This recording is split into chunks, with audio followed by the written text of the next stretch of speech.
Hey there. In the past few weeks, I've been trying to find a way to change the character and background entirely using Deforum. I've shared a few Deforum settings in the past, but they were mostly for stylizations. The settings that I'm about to show you will help you get drastic changes while maintaining decent consistency. I'm going to show you a lot of comparisons at different points of video so you'll know exactly how everything is working and you'll be able to tweak the output in any way you want. I already loaded the settings here, but before we start, I want to show you something that will drastically speed up your generation process. Go to settings, look for ControlNet here, and increase the model cache size to 5. You can increase it more, but I don't use more than 5 ControlNets at a time, so I kept it at 5. Once you enable model cache, WebUI will load ControlNets from cache instead of using GPU every time. Instead of taking 18 to 20 seconds for each frame, it will now take 2 to 3 seconds to load control nets, and that makes a lot of difference. Now that you enable model cache, you can also turn off low VRAM in the ControlNet tabs.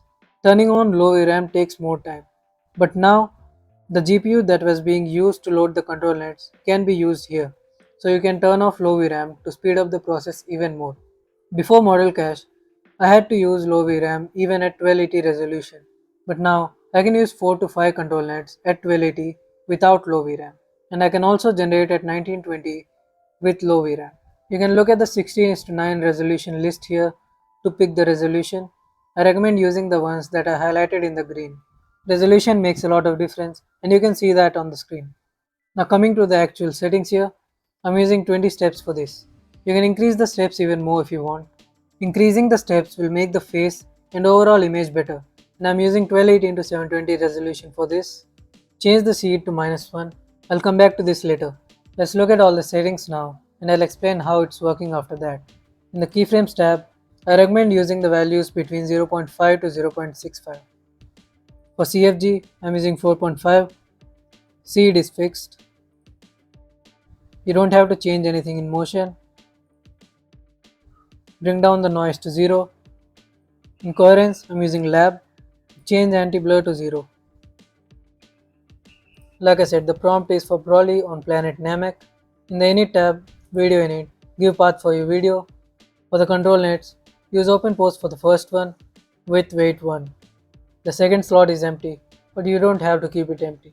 In the third slot, I have temporal net with weight scheduling. I'll tell you why later. And for the last slot, I have IP2B model with 0.65 weight. My prompt is more important and loopback mode. In the hybrid video tab, normal hybrid composite, check generate input frames, optical flow for hybrid motion, DIS fine flow method, and some comp alpha scheduling. Now to explain what's happening, let's go to the prompts first. Writing a good prompt makes a lot of difference for this method. You can precisely describe your background and it will follow the description. The reason why it will follow the prompt accurately using these settings is because we are not using tile ControlNet. Tile ControlNet tries to bring the original colors and shapes into the animated frame. You can see the tile output on the screen. That's why we're not using tile ControlNet for this combination, and for similar reason, we're using low weight of TemporalNet. The first frame of the animation decides how much character and background change you get throughout the video. So you need to get as much change as possible in the first frame. To do that, we're using a low value of strength in the image init tab. I recommend a value between 0 and 0.4 depending on how much change you want. So we're using the combination of low strength value, IP2P ControlNet model, and low weight for TemporalNet to bring out as much change as possible in the first frame.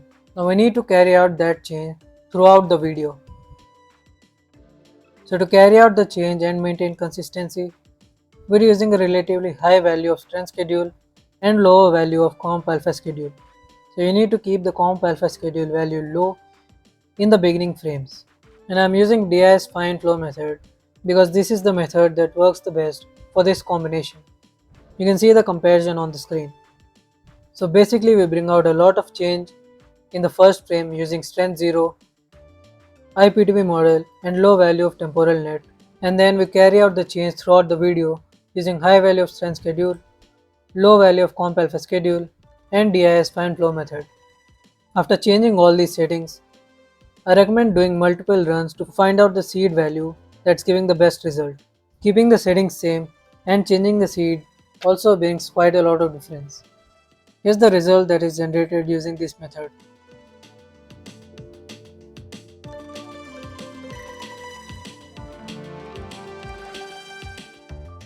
The reason I'm using this stock video is because it has continuous camera movements, which really messes up the AI generation. And that's what makes this video good for testing. Here's the result in another video that is pretty stable and has little to no camera movements.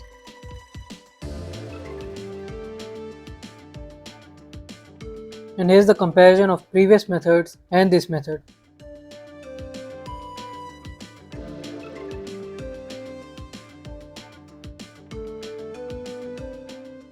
And when you don't use any Loras, you can increase the CFG scale value to anywhere between 6.5 to 9.5.